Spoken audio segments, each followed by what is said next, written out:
नीमच की पावन धरा पर पूज्य साध्वी ऋतंबरा दीदी माँ जी की 9 जनवरी से 15 जनवरी राम कथा महोत्सव के उपलक्ष्य में मंगलवार को CSC अग्रोहा भवन में एक बैठक का आयोजन किया गया,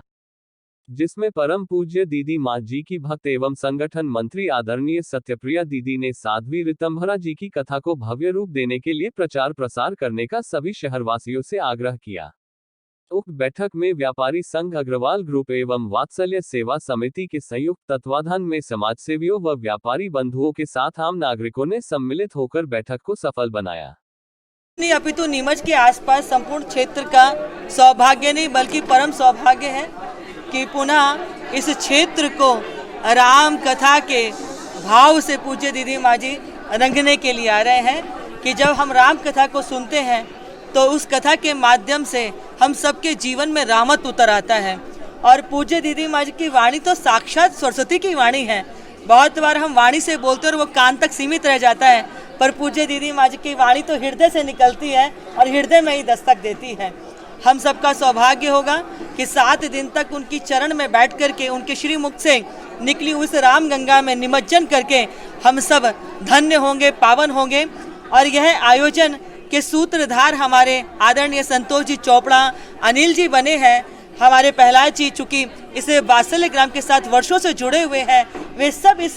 कार्यक्रम को दिव्य भव्य बनाने में संपूर्ण क्षेत्र के साथ इस आयोजन में लगेंगे और यह कार्य अपने आप में एक दिव्यतम शिखर को छुएगा, ऐसी हम सबकी कामना और अपेक्षा है। कि क्या होता है कि पूज्य दीदी माँ जी जब राम जन्मभूमि के कार्य के साथ जुड़े हुए थे तब उन्होंने कई बार अनाथ आश्रम, महिला आश्रम में भी भेष बदल करके समय बिताया था।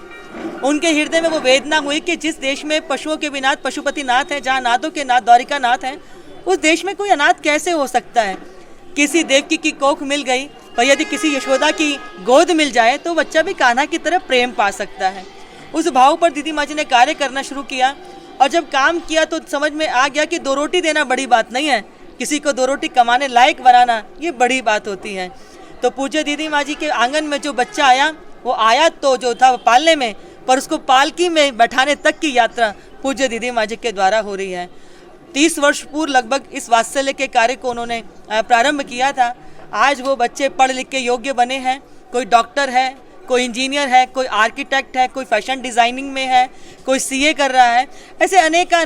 रूप में बच्चे अपनी योग्यता के अनुसार अपने कैरियर का चुनाव करके पढ़ लिख करके विवाह उनको अच्छे घरों में प्रतिष्ठित करने का कार्य पूज्य दीदी माँ जी के द्वारा हो रहा है। सौभाग्य है कि परम पूज्य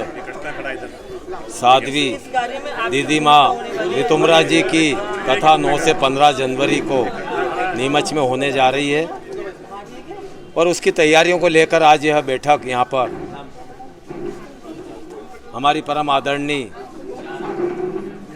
साध्वी सत्यप्रिया दीदी जी के मार्गदर्शन में आज यह मीटिंग यहाँ पर CSC अग्रवाल भवन में आयोजित हुई है। यह जो कथा नीमच में होने जा रही है उसके लिए सभी भक्तजन जो नीमच निवासी हैं, सभी क्षेत्रवासी हैं, अपने पूर्ण समर्पण के साथ इस कथा के कार्य में लग गए हैं और जब यह कथा प्रारंभ होगी तो पूरे भारत में इस कथा का ऐतिहासिक रूप नीमच में देखने को मिलेगा। ये भव्य कथा यहाँ पर आयोजित हुई थी और पुनः यह अवसर आज 2023 में हमको 9 से 15 जनवरी को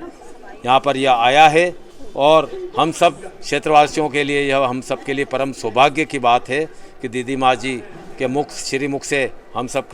कथा का श्रवण करेंगे